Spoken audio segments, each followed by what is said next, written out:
go. We are live. What's happening? What are we doing here?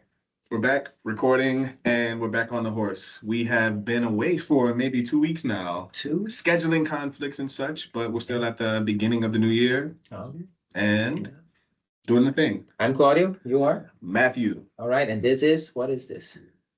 This is the podcast that we do. The podcast, the Reflective Practice Radio. Reflective Practice Radio. Welcome back. Yeah, exactly. How have you Ah, been?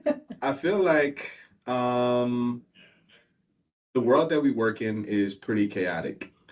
In our day-to-day, here at our company, things are not so chaotic, but if you're out in the world and you're listening to everything that's going on, everything seems like it's moving really quickly, especially as it relates to something like AI. And what it means in terms of our future prospects and people who are trying to join the industry. Just it's a whirlwind. It is. It is. So how are you staying grounded in the middle of all that? How am I staying grounded? It's tough to stay grounded. It's tough to stay grounded. And one of the reasons, well, I'll start by answering the question. I stay grounded by reminding myself of what I am in control of, and it is the quality of work that I am able to produce on a day-to-day basis. Right. I am staying grounded by staying up to date with the technology so I don't feel like I'm falling behind. Because there's a little bit of an anxiety there. If everything is moving so fast, it's like if you stay away for a week, it's like, oh, you haven't been up to date on this thing. It's always something like that. So I'm always reading. I try not to overconsume. So I actually have been avoiding LinkedIn because it's becoming more depressing to read through. It is. And it's no fault of the platform. It's no fault of the people. It is just the environment that we're in right now, with things like mass layoffs.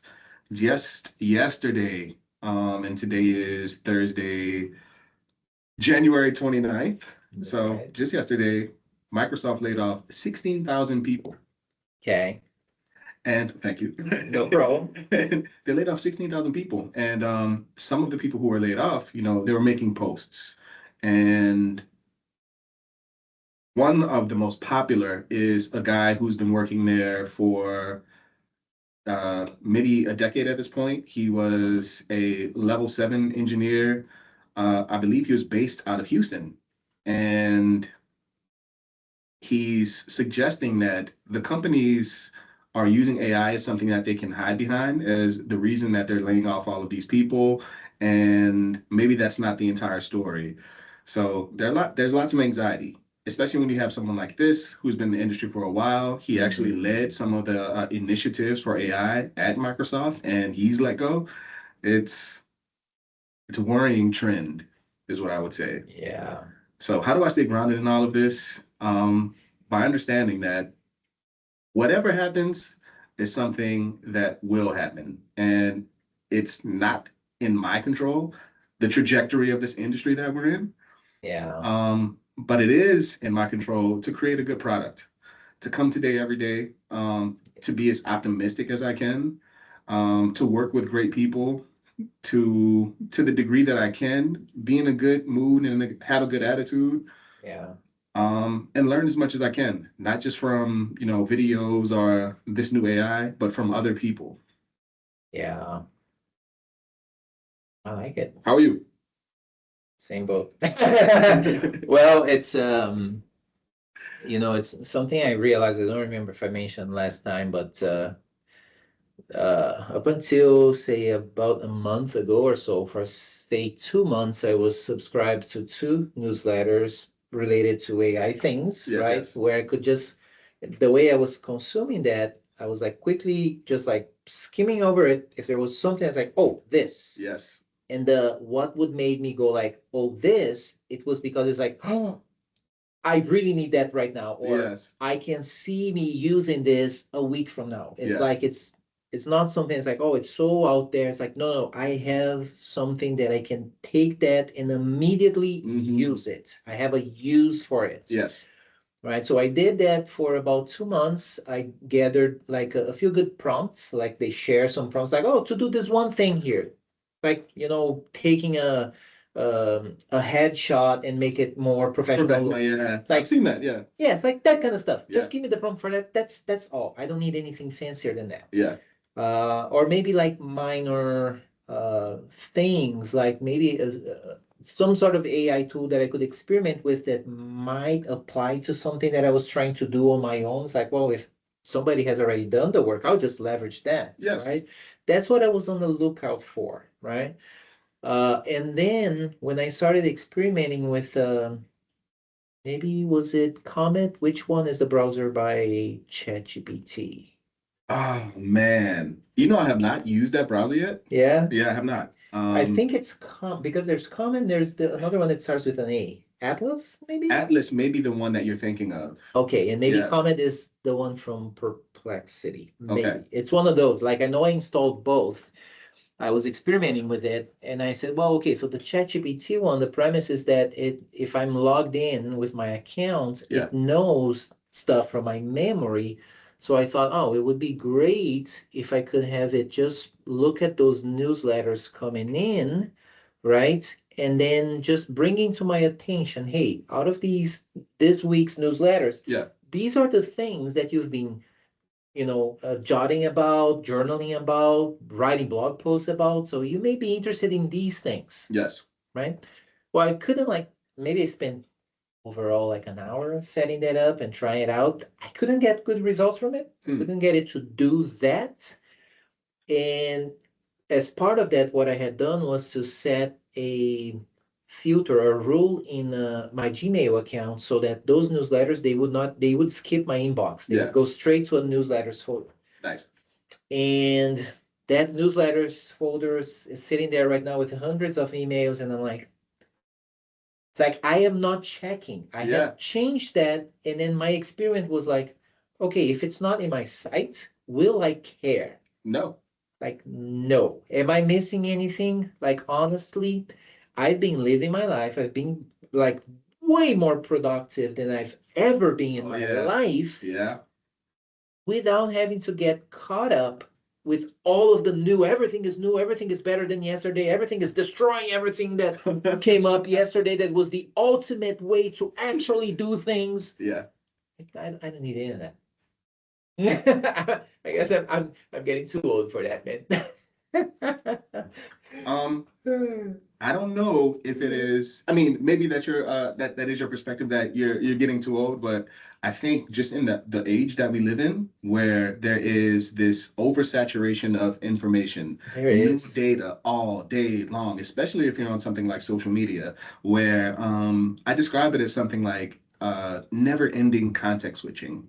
Because it's not like you look at a tweet and then you scroll to the tweet beneath it. They're completely unrelated. And this is that's the entire timeline all day long. You're going from this to that to this to that, and they're different topics and subjects. So it's a headache to even think about, especially as someone who used to be very much on social media for a very long time. I was on Twitter since 2009, which is probably only 2 years post its initial launch. I think, I joined in 2007. Yeah. Yeah. But it's like now, it's just too much information. I'm no young person by any means, but I think people who are much younger than us, for example, are feeling the same things, where it's like, this is just too much. Well, and people younger than us probably didn't experience the before where many of these social medias, they used to be that they would feed you with information from the people you followed. That's right. Who are your friends, your family. Yeah. And you want to, extend your experience with them that way. Well, then they shifted to feed you the stuff that will cause you to be there on the thing. Yeah. The things that will be like outrageous, like, oh, how are they doing this or that? Yes. Like, no, that's not the way we were using this. It's no longer social. If that is society right now, that's what social means. I don't want that. Right. So I think a lot of people, and I think it will actually be the youth, funnily enough, that will lead the movement to reject all of this. I hope so. Please, please. Because this is insane. I think it's going to be cool to meet in person and do things outside, outdoors. Yeah. I think we're going to see like a resurgence of people doing like outdoor concerts and live music. This is not to suggest that people are going to become Luddites and reject technology as a whole. It's still going to have its place, but I think if we think about where we are as a pendulum, we've swung too far to the everything is tech side of things. There has to be some balance where we can, there are people who can seemingly interact just fine in the social media world, but if you put them in the same room with each other, they do not know how to interact anymore. Yeah. And I mean, and this is not to pick on those people. This is just the society that we've created. And it's all they've experienced. It doesn't lead to good outcomes. You have people who are very technologically savvy, for example, and you bring them into the company to interview them, and you right away see, oh, this person doesn't have a lot of real world interaction with human beings in this kind of setting. Yeah. How are they going to make it? And what are we going to do? Yeah, it's tough, man. So yeah, I do think that I am fortunate to, have lived in a world where we didn't have any of this. Like I grew up in the 90s, just at the very beginning of, people having personal computers in their homes. My very first computer was a Packard Bell with a 1 gigabyte hard drive, which is insane to think about today. The dial-up internet. You're making me feel so old right now. Jeez. Go on. 16 megabytes of RAM. 16 megabytes of RAM. Disk drive, of course, and dial-up internet. I used to get in trouble a lot because I would get out of school and my mom would be working because she worked at a hospital. And, she wants to call and say, take out the meat so it can thaw out. So by the time I get home, it's ready for me to cook. But she can't get through. Why is that? Because I am on the internet. And if you call, and we only had one phone line, we weren't fancy like the other houses that had just a dedicated line for the internet and a dedicated line for the phone. So if you're on the internet, no one can call you. And that got me into trouble many days. I remember those days. Oh yeah. Clear, like crystal clear, because like it's funny you mentioned,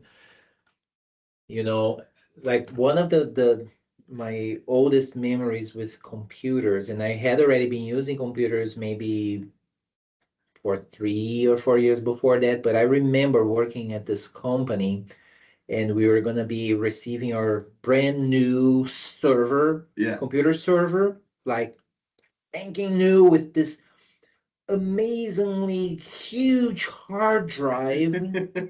That was a 32 meg hard drive.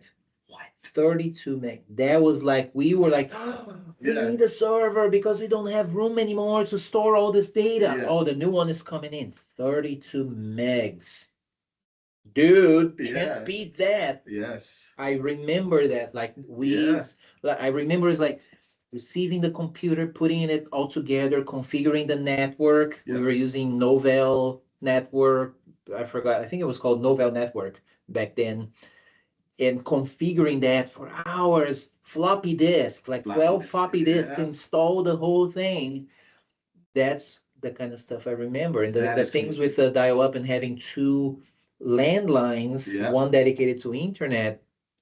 My experience goes just a little bit further down, because in Brazil there was a time when like you would own a phone line. Yes. You paid like a lot of money. It was an investment. Wow.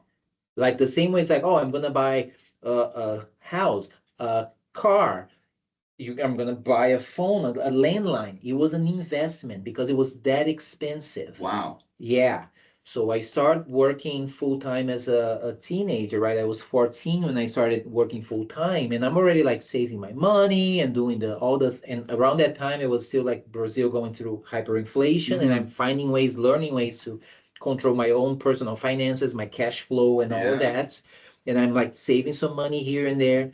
Eventually, I'm like, oh, I think I've saved enough. I can actually invest in a landline. Yes. And I did. And pretty much like maybe a couple of days later, they've privatized the whole thing. And now that's just a commodity. Yes. All that investment worth nothing. Nothing. And now everybody's like multiple landlines for all the different kinds of things. They didn't even know that was even just before internet was a thing that required you to have a separate line. But it's like, oh, if I can have more, I'm gonna have more. Yeah. Same thing happened with cell phones. Cell phones, it was the same thing. It was a huge investment. I got my first one like paying like 4 years.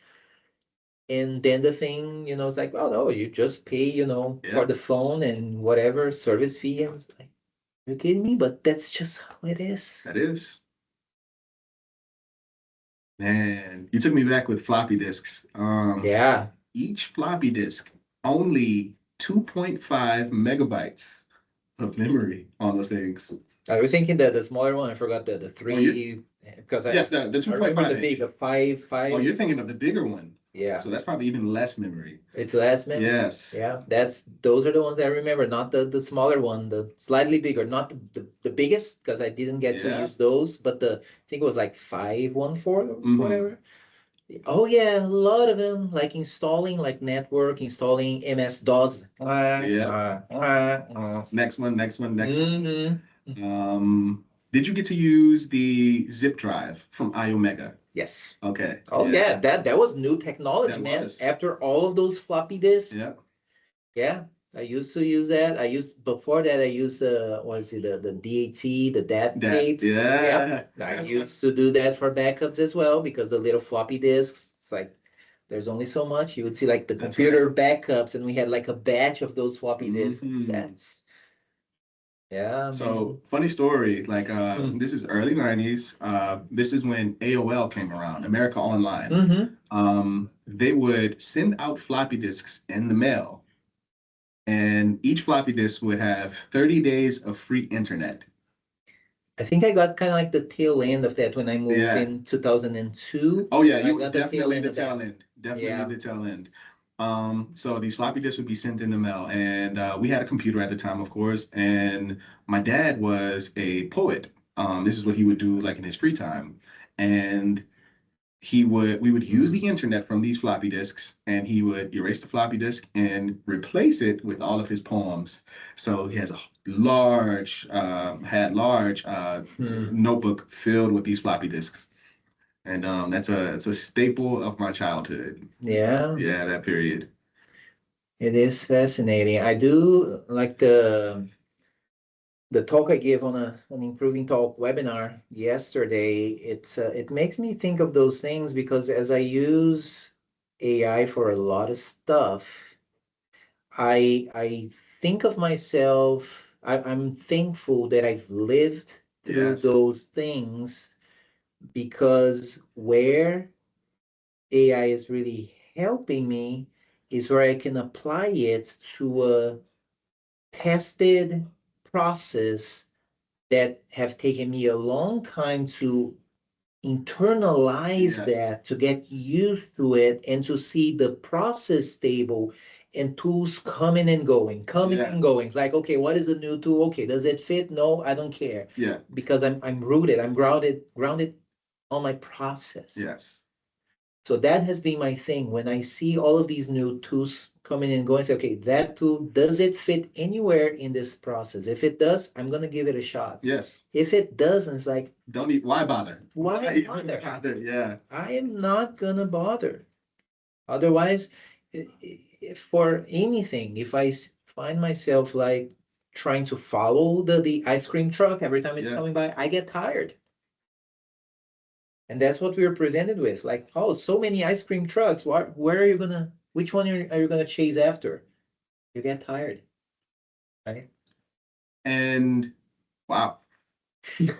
I mean, this is something I agree with right away. But I'm thinking about the people who don't have something to root in. You're rooted in your process. So it's something you can always retreat to. So if all of this, goes away, for example, you still have this core process that you operate from. Right.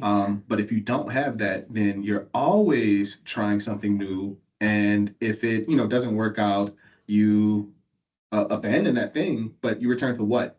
You're still searching for something else to root in. Yeah. And that is a difficult existence. It is, because like the things that I call like part of my process, the way I do things, it didn't happen overnight. Yeah.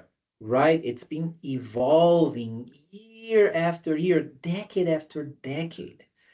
Right? So it's like, yeah, this is like, oh, this is how I've always done. It's like, no, it's just that I've been doing it for so long, I don't think about it anymore. But if the current situation, like for folks starting like nowadays or just a few years ago, and they are just experimenting, like that's their process, is like, what's the next thing? What's the next thing? What's the next thing? That's tough, man. It is tough. But I think there's still light at the end of that tunnel if you can, bear witness to what's happening. Yeah.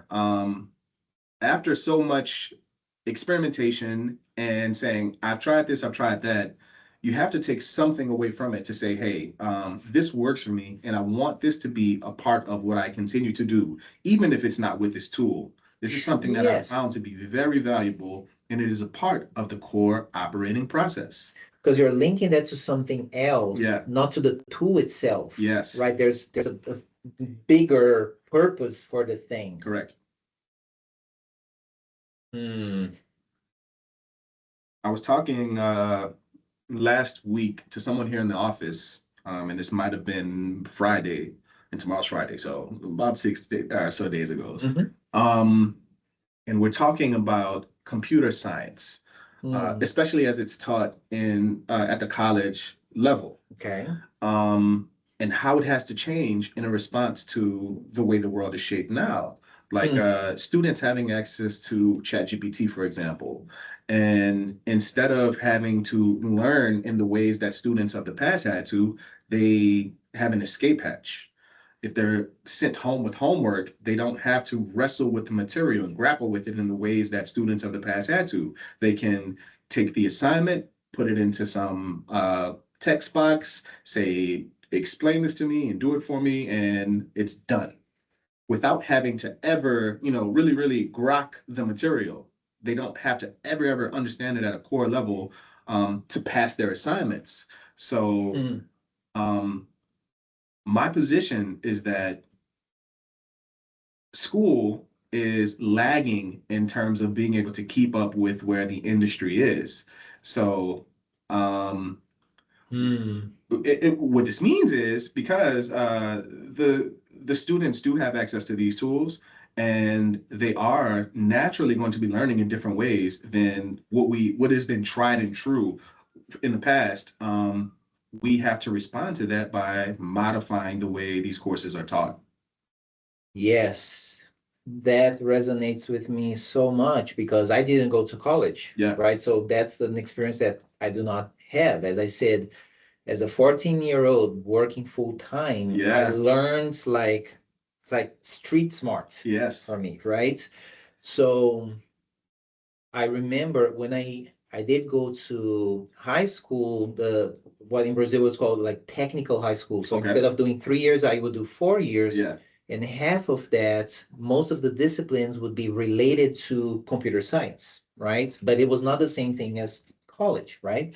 Now, as I was doing that, there were two professors that I remember specifically. Like one was very academic, right? He would like really go down the science aspects of things, to a point where there was like a period of 2 months when the computer labs were being rebuilt or whatever. So we didn't have computers to use. So he went really back to the basics and taught us how to do addition of binary numbers. Ooh, yes. It's like, why are you teaching us that? Oh, one day it will be, you see, you're going to need that. 35 years later, I've never once use that in my career because that's not where my career took me, right? Now, there was another professor who he was not academic. He was like a guy, one of us, like a consultants that ended up going there, getting hired to teach these classes to these folks. So he came from like, no, this is how we do it in the real world. Yes. Like this is how, like, let me show you my work from today.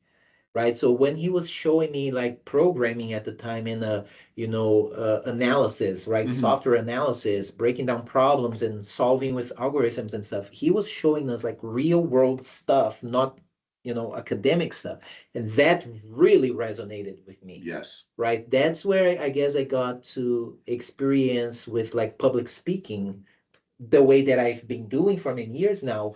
It was there because that professor, he would give us assignments and it was like little projects. We had to work in a team and we would collaborate the way we collaborate here with our projects. Yeah. I remember like I was 18 at the time. And then we were preparing for that and preparing to, stand up in front of the class and present the same way we present to a stakeholder at a sprint review. Yep. That was the kind of assignment. And I'm very thankful for that professor for that. Because that's like, yeah, that resonates with me. And it was funny that many years later, when I started giving talks, say on object-oriented programming and design patterns and this and that, people in college would see my talks and they would say, yeah, in an hour, you helped me learn something that my Java professor in school has not been able to for 6 months. How are they teaching you these things? Right? So it's this dissonance between what they teach and what actually we use in the real world. What you're describing has always been an issue. So much so that you have people who, get up in age later in life and they'll say things like, I can't help you with this math problem because I've just never been a math person. And I would attribute that to them never having learned math in a way that resonated with them. Some people may argue that, math is math. One is always going to be one, and if you add two ones together, you will always have two. But I think that kind of framing misses the point. There are demonstratively better ways of teaching things than the ways that we've been teaching all along. Like these ways of teaching work really well for some students, for others, not so much. And I think one of the values that we can get out of a tool like AI is that we can create more individualized coursework for students that is more aligned with where they are, which is more aligned with concepts that they've grasped already, and you can like link between them. So for example, if you are a student that really knows a whole lot about basketball, then maybe the coursework uses like analogies that link back to that thing that you really know really well.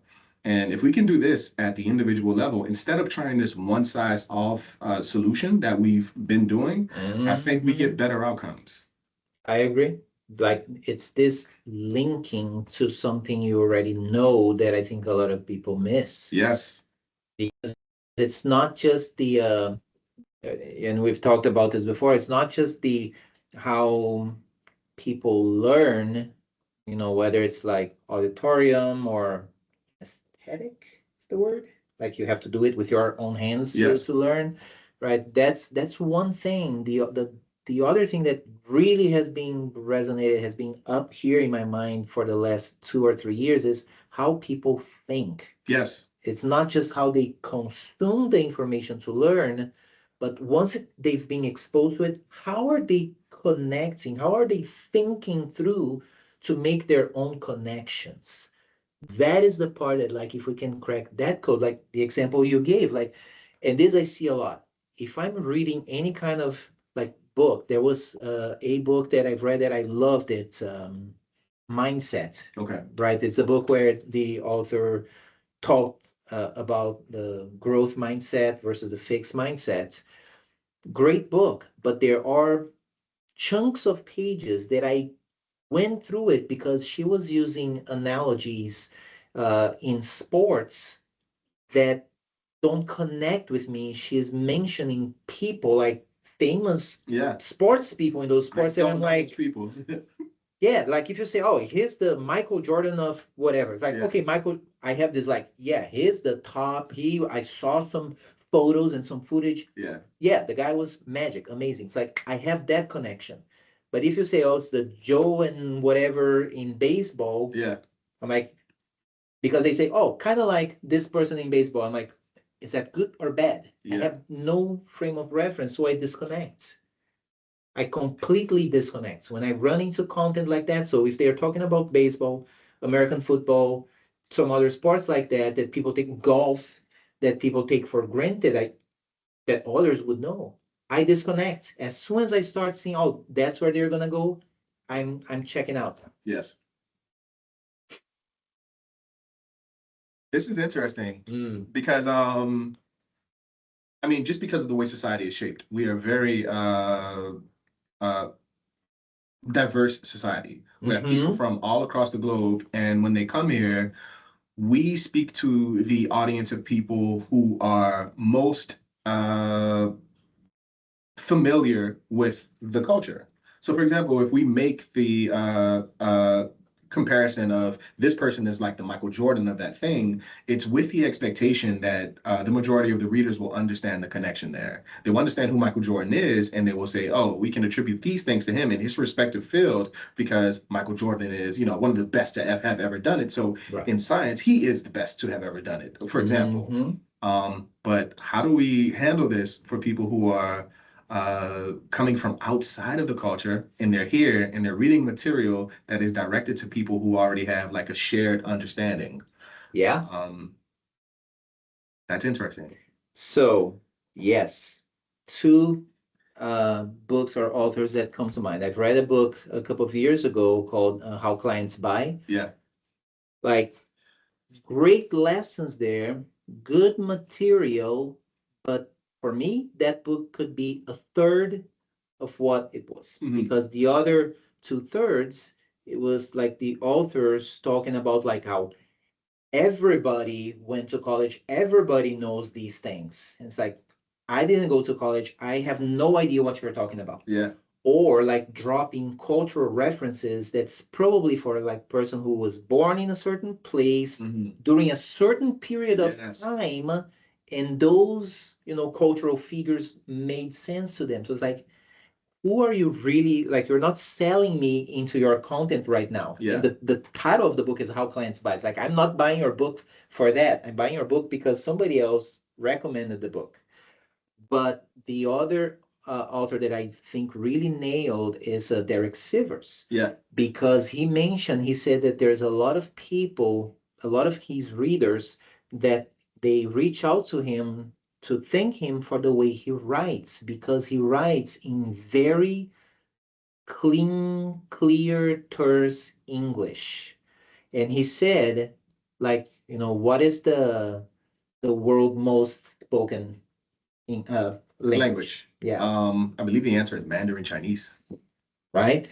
Some people would say, well, maybe English. And yes, English is up there, but in like as far as English, actually English as a second language is more spoken than English. So it's a lot of people who do not speak English primarily.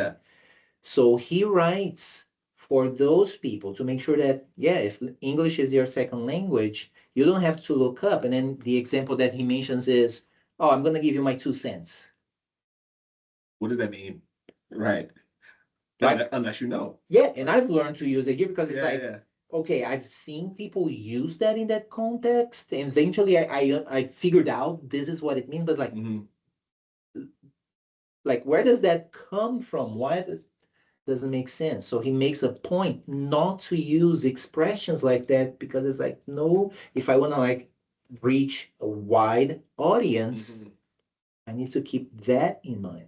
It is doable, but it takes effort from the person to not just say, okay, here are my words, figure it out. It's more like, oh, let me try to find the words that will really help the reader understand. And that's all we're speaking to when we talk about things like accessibility. That's it.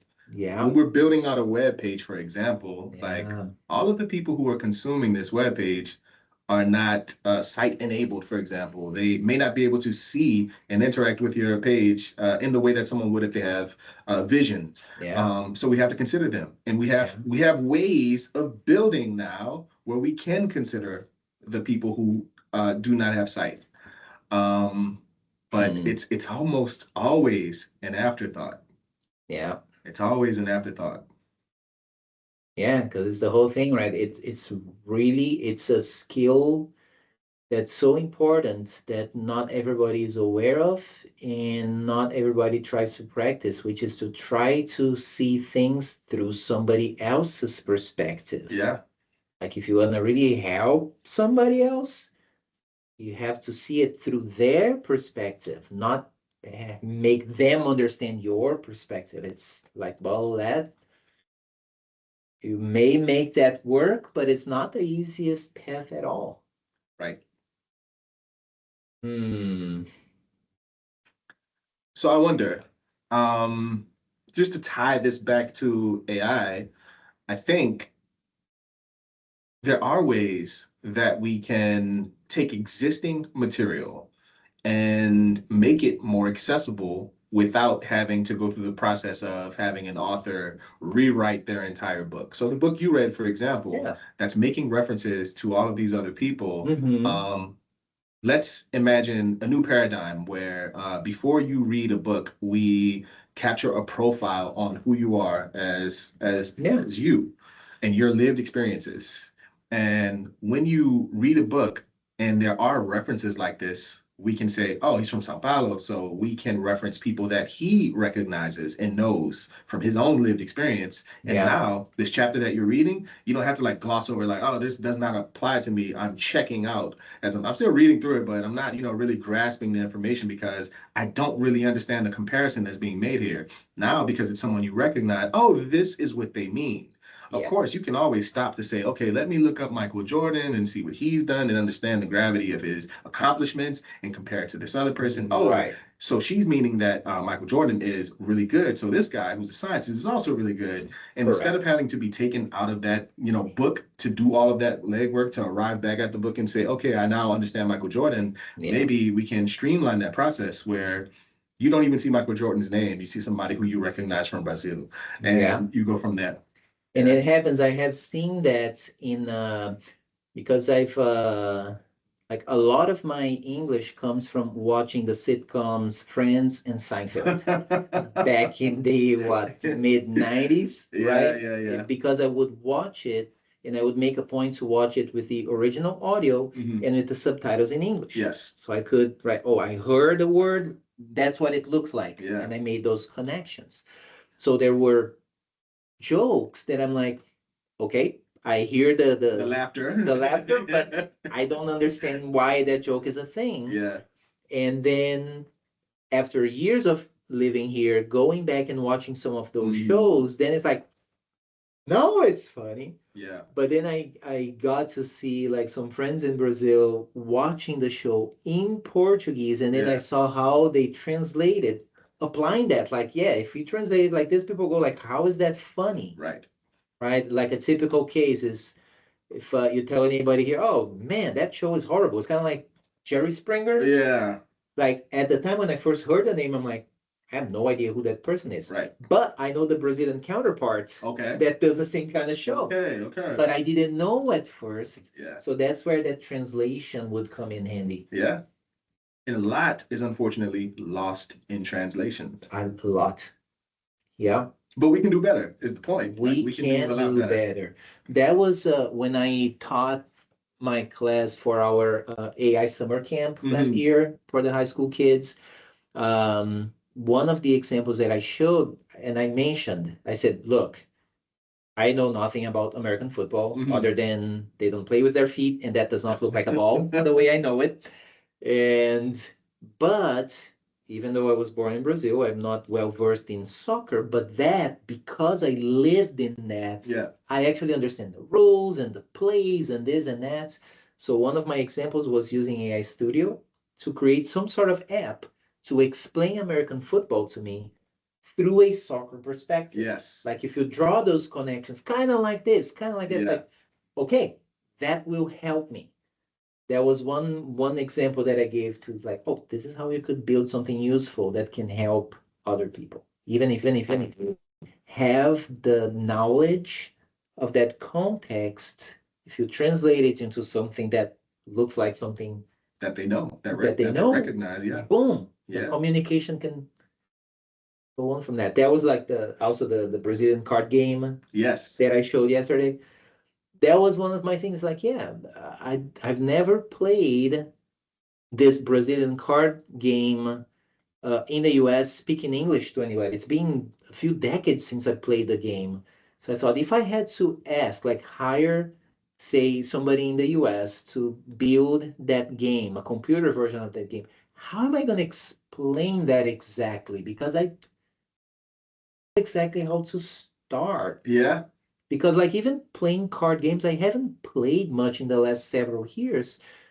And so like even thinking about the suits, like what is the name of that suit that in, because then I think Brazilian Portuguese for the suit because I don't play it here. Like how would I do that? And then the demo that I've run yesterday, I voiced out loud about the name of the game because I thought the AI will find that information. Yes. Like create a quick prototype so I can just pull it up on the screen and say, hey, Matthew, something like that. You're already seeing, oh, this is how the players are positioned, playing in pairs, how many cards are dealt, and all of that. And you could have even taken it further. I remember from this, you actually made two examples. And one of them, it chose green for the setting in the background. And in the second example, it actually wrote some of the language in Portuguese. Yep. Which was interesting. Yep. Because you didn't like suggest that you were a speaker or anything like that. Yeah. But for the suits, for example, you could have, that was the first iteration that you built out. You could have gone on further to say, hey, in each interaction, I would like a pop-up with explanations of what is happening here. Yes. So you really build up the speed of this person understanding, like, or you collapse it. And this is one of the benefits. But I mean, to go back to the beginning of the conversation, where there's a lot of anxiety about AI, it really, like, I've been really cautious about expressing all of the joys that I have and in the successes that I found in building out tools, for example, or learning new concepts, or all of the highlights of AI, the things that we lean into it for, the things that aid us and not replace us. It's difficult to like wax poetic, to use a phrase, about AI when for so many people it's bringing a lot of anxiety. Yeah. So I hear you. For that reason, so I've shied away about talking about it. I don't think this is the right response. I don't, but that's what I've done in response to, reading the room, basically. But so I'm trying to figure things out. Like, okay, I understand, like I get a lot of value out of these tools, and I understand that other people do as well, but there are all of these concerns, and they're not my responsibility to address because they're way beyond where I am as an individual in terms of what I can do to control for them. But these tools are going to be around to stay. So, and while they are, how can we use them to help people that need help? Yes. And I think we've spoken to some of the examples here today. And I think that's where my attention should be focused. So if I'm talking about AI in a public space, it's not, well, look at this new cool tool that I have that has made me more productive. I'm a 10x developer. I was able to build out this app in a few weeks or whatever, and say, hey, here's how this tool could serve you. Yeah. Here is how it could serve you in building out community, for example, or addressing some concern in your community. If you want to talk to people who are at the state level in Congress, for example, and you need help like formulating your ideas in a way that is more tailored to the way that they like to receive these ideas, you can do that. There's just a lot that we can do to gain like use out of these tools, even though they have their downsides. Yes. I like that. I like that. And another slightly related topic is how do we, and I brought this up in another meeting that is internal here at the company, how do we navigate these discussions in a way where people feel like they can contribute and not bring unnecessary heat on themselves? For example, if you work at a company that is very AI forward, and you have concerns about AI, you don't want to say that out loud because maybe you feel like this marks you as a person who isn't on brand or with the mission that we're pursuing. So instead of speaking up about things, maybe you are quiet because you don't want to be labeled as the guy who's against the mission. Right. So instead, when people do have issues with these tools and they're speaking on LinkedIn, for example, they will often lead with saying things like, well, I'm not against AI, but, and then they'll, lead out that way.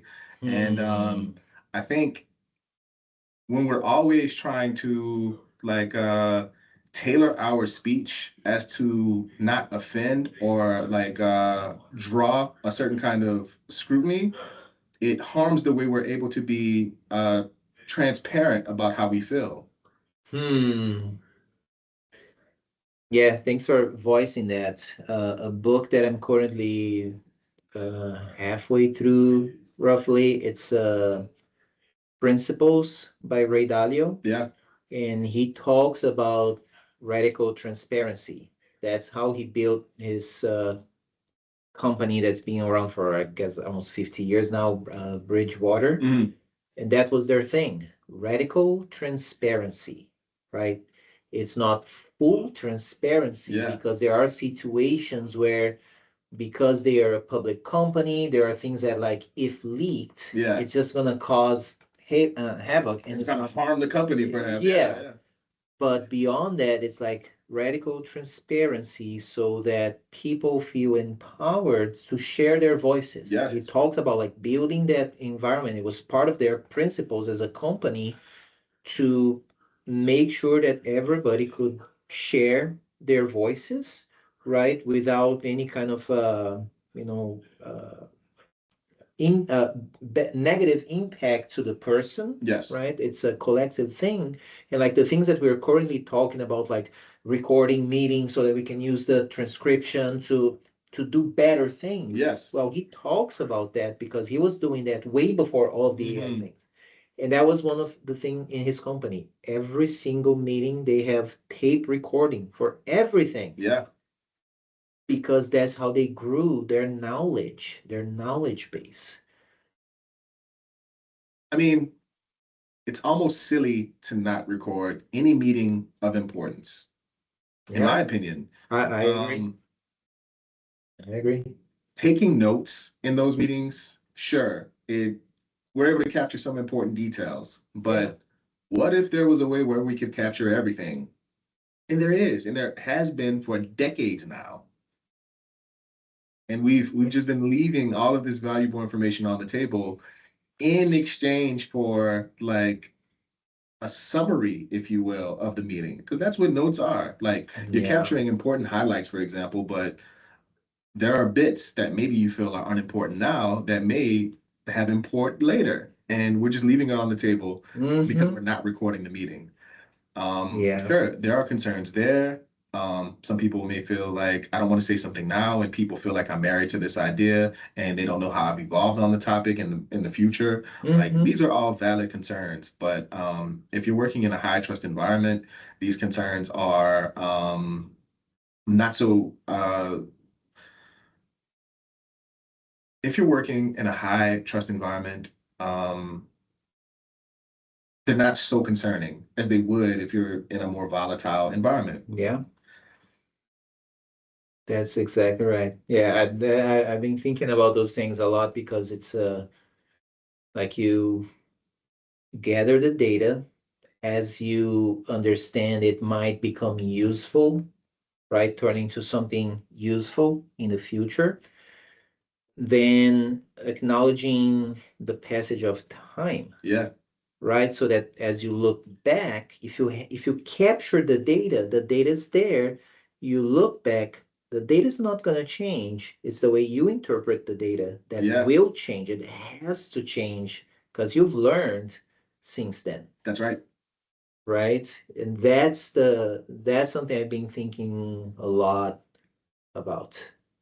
And if you are a person or a company, because people, I guess, understand it better in that way. If you're a company that has a mission or a vision and a destination that they're headed towards, it is very important to have data on where you were to measure against. Yeah. And this still applies at the individual level. Yes. Which is the value of journaling, for example, to see, okay, this is where I was, May of 2020. I was struggling because of the pandemic, and this informed the way that I was thinking about things, and I felt these ways. And you can measure against the present where you're 5 years removed from that point and say, here's where I am now. If you're not tracking any of this information, you're really measuring yourself against a ghost. Maybe even worse, you're measuring yourself against a very inaccurate picture that you think is fact. Yeah. Yeah. Yeah.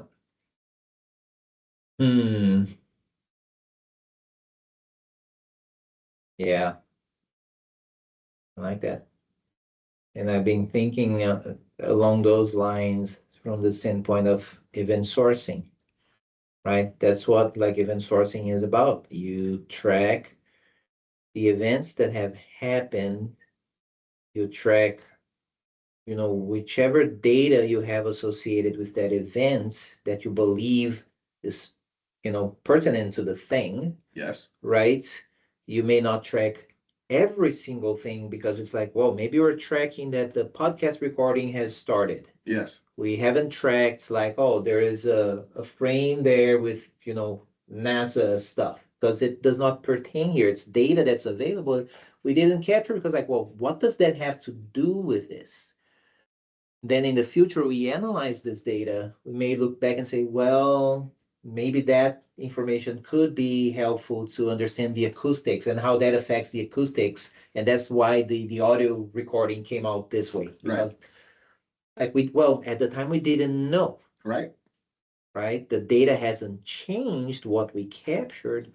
What changes the way we are interpreting that data given the new information and understanding we've gathered since then. So knowing that will always happen, because things will happen and it's point in time, but time keeps going. We're going to learn stuff. We're going to look back and say, well, that will happen. So how do we develop processes to handle that? Knowing that, when I look back, I'm going to think I was stupid. Yeah. Like you just know that will happen. How do you make that better? Right. So what questions can you ask as you're in the moment and you look around and you develop that skill to say, okay, will this piece of data here matter based on where we are right now, what we know right now, and how far out we can predict, right? Do your best at that moment. So getting better at asking those questions. Yes. I think that is the skill. I like that because getting better in that way at asking those questions will improve your intuition moving forward. Yes. Yeah. So your process doesn't even have to be so well defined in terms of like it being a checkbox. Okay, I've looked around, I've seen this, I've seen that. Right. You'll start to step into the room and have a sense about the lay of the land. Yeah. Okay, these are some of the things that matter here, and these are some of the things that won't. And you proceed from there. Yes. I like the example about the pictures in this room and the acoustics. And maybe we are, at some point editing this and we're listening and we're like, hey, what's off about this? In many cases, we may just say, I don't know, maybe that's just the way the mic is or something like that. We'll start to point to things to blame. But if you want to do some investigation with any real rigor, then you have to put yourself back into the room and really look around to see, okay, what is this room comprised of? Yeah. And attack it from every level, because maybe it is the microphone, maybe it is the walls, maybe it's the paint, maybe we need to add things like some acoustic paneling in the room to capture that. Yeah. Even the shape of the room. Even the shape of the room, right? The height of the ceilings, the Yeah. materials they're made of. Yeah. And we're in an office environment, so a lot of these considerations were actually made when they're Yeah. building out these rooms. But these are the things that we need to begin to look at, because maybe we're recording in a space where those considerations were not made. And we should be able to have a sense about, okay, oh, that's the issue. This is why we're in a room that's, surrounded by, metallic surfaces, and the audio waves are bouncing around and it's creating this echo. But these are the things that we can start to reason about if we build up an intuition. Yeah, and that, I think that goes back to things I've been saying, which is like if somebody just says, hey, I want a microphone and some lights. Yeah. Okay, here you go. That's what you want. Yeah. You say, well, what I need is a high quality podcast gear for video and audio. Yes. Well, now that you said high quality audio, well, let's look. Well, you're here at the corner. It's gonna like reflect the sound. It's gonna feed back into whatever. A filtering process is what it really is. Yeah. We can draw smaller circles because you've given us, we understand the constraints and we understand what you want. So we understand what's eligible. So maybe these lights don't fit your need because of what you're going for. Maybe you need something that you can control the color temperature on, because maybe the color temperature on these lights are fixed. So they are automatically out of the running when we're, devising this package for you for your podcast setup. Well, and thinking through it, if you keep pushing to think, well, what is the desired outcome? What is the desired outcome? Yes. Which would be like, well, do we want more viewers? Yeah. Or if that's what we want more viewers. Okay, how do we want them to feel when they are watching this? Do we want them to feel energized, inspired, calm, action, like that? Yeah. That is the outcome we have to aim for. It's like, to make that happen, then what do we need? And what do we want to try? What do we want to track? Oh, yeah. How are you going to revise and review it to say, okay, did that work? No, okay, what should we change to improve and try it again? Oof. I would imagine, like, for example, if we got super serious about this, where we're tracking all of our metrics, we are looking at engagement, we're even looking at, okay, when we sit here, maybe the setting should be a little more consistent, so that when people who watched one podcast episode, when they watch another, they know that they're getting a consistent product. And maybe this drives, people returning to consume the product yet again. If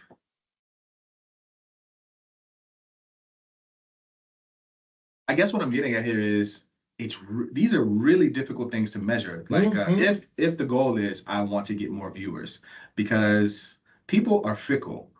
What they like today, maybe they do not like tomorrow. And what brought them here today, maybe isn't so attractive tomorrow. For example, maybe there's this big AI hype and we title our video correctly and this episode gets 10,000 views and we're like, okay, whatever we did there, let's try to do it again. And we're chasing that video and the success of it instead of focusing on the next thing. So I guess the idea that I'm chasing here and trying to nail down as I'm talking through it out loud is maybe that isn't the idea to chase, like getting more viewers. I think that's more of a side effect of having a good product. If you create something that is a solid product, the viewership will follow. So if you chase the consistency, the side effect of that will be what you're really after instead of trying to chase the following. Because if you do that, you will always be shifting your product, trying to cater to a very slippery audience. Yeah. And that's, yeah, I agree. And it's like to think through what we are doing here, like something that comes to mind for me is like, well, what would I like the desired outcome to be? Hopefully people watching, listening, feeling reflective, feeling like, yeah, I need to think more about that. Whatever leads to that outcome. I don't care if it's one viewer, 1,000. Success. Right? Like, did we get somebody to reflect, to have a practice out of that? Success. I like that. And that is a more realistic goal to chase. Right? We cannot like control how people will feel. Yeah. It's outside of our control, but that's the thing to aim at. Like that's what ultimately we're trying to achieve. Right?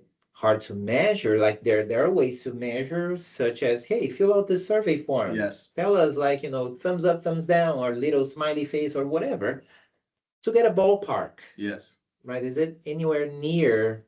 And sometimes like people will not do any of that, but they will send you an email with like a few words saying, hey, thanks for doing that. That's it. And how do we measure? Like how many positive messages we got back? And like for me, when I receive an email or a message saying, hey, thanks for that one thing, it helped me with this, like this is all I need to know. Yeah. Like thanks for sharing. That's all. That will do it for me.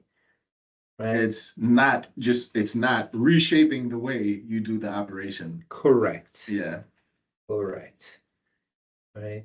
But then of course, when you think like of for a profit business, it depends on the business goals, what they are trying to achieve and all. We need to understand that. So like as we help our clients, like what are they trying to achieve? Let's make sure that we understand so we can do our best to help them achieve whatever that thing is. Right. But then it goes back to the learning to ask better questions. That's right. Right. Somebody tells you, I want this. Well, let's talk about that.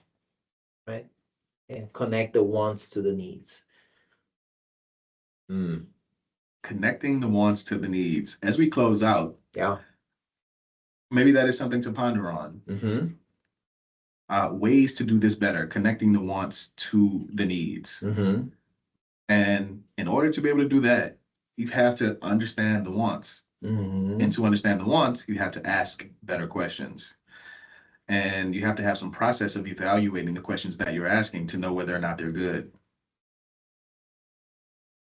I don't think they're bad questions, but some questions are better than others.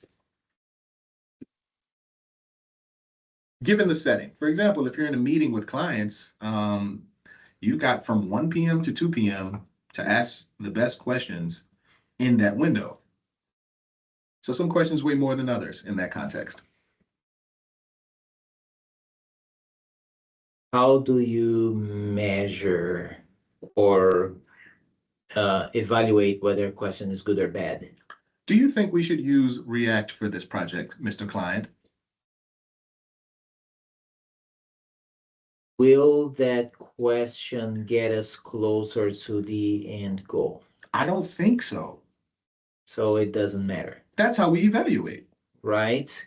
So the formula, if you will, that I've been pondering about that is, has the question helped us get anywhere closer to what we think the ultimate goal is? Yes. Because what we think, it may change, right? So hopefully the questions have brought better understanding to say, oh, we thought that was the goal. It's actually more up here. Yeah. Has the question pushed us in that way? If so, good question given that context. If not, it was just a question. It didn't help us. Was it bad? Well, if it was something that like the answer was all the way over here. It's like, yeah, that question, it really didn't, right? So thinking like, what is that question? It's gonna help us move a little bit closer. Like the whole React Angular. Yeah. When I was asked that in a few occasions, I was like, what are we trying to achieve? What is the goal of the project? Yes. What is the composition of the team? Do we have a say on who we are putting together on the team? Right. Do we get a chance to say we need this kind of developer, or we already have like an amazing React or Angular developer? What is the answer to that question? And how long are we going to have that person on the team? That might drive the decision to choose one over the other. But just to say, oh, we're going to pick this one because it's so much better. Everybody knows it's so much better. It's like, no, that's. Right. So it's not like a bad question. It depends on what are we trying to achieve. Yes.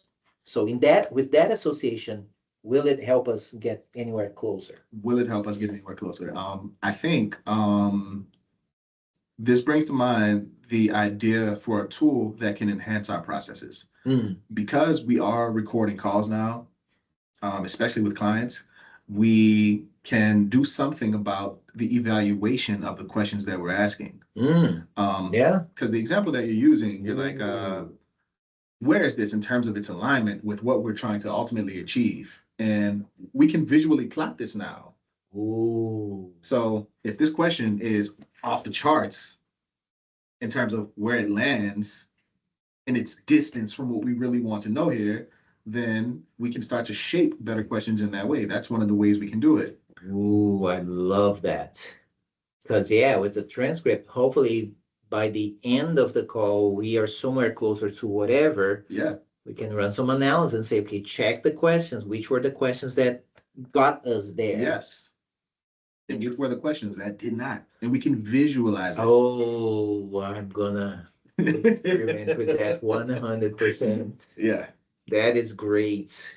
Thanks for bringing that up. That is great. Well, don't thank me. We only arrived here because of the conversation that we're having. So the questions that we kept asking, that's right. Because here, 100%. Oh, I love this. I love this. Great. Well, is this a good time to wrap things up? I would say so. Yeah. All right. Time is it? 12:23. We did it. We did the thing. All right. All right. What are the parting words? Track what you're doing so you can see where you are today and how far you have drifted from where you were yesterday. Love it. Do that. I'll just follow that with, and then in a few days, just analyze that. Take some time to reflect on what you saw there. Yes. And like, was the data that you tracked good? Was there anything missing, something you wished you were tracking before? Well, you cannot go back in time and change the past. That's right. But you can start tracking that today. And then a week from now, you just continue to refine, rinse and repeat. Yeah. Yeah. So yeah, that was it. Thanks everybody for listening and joining, and send a word or whatever. We'll keep doing this. Reflect, practice. That's it. All right.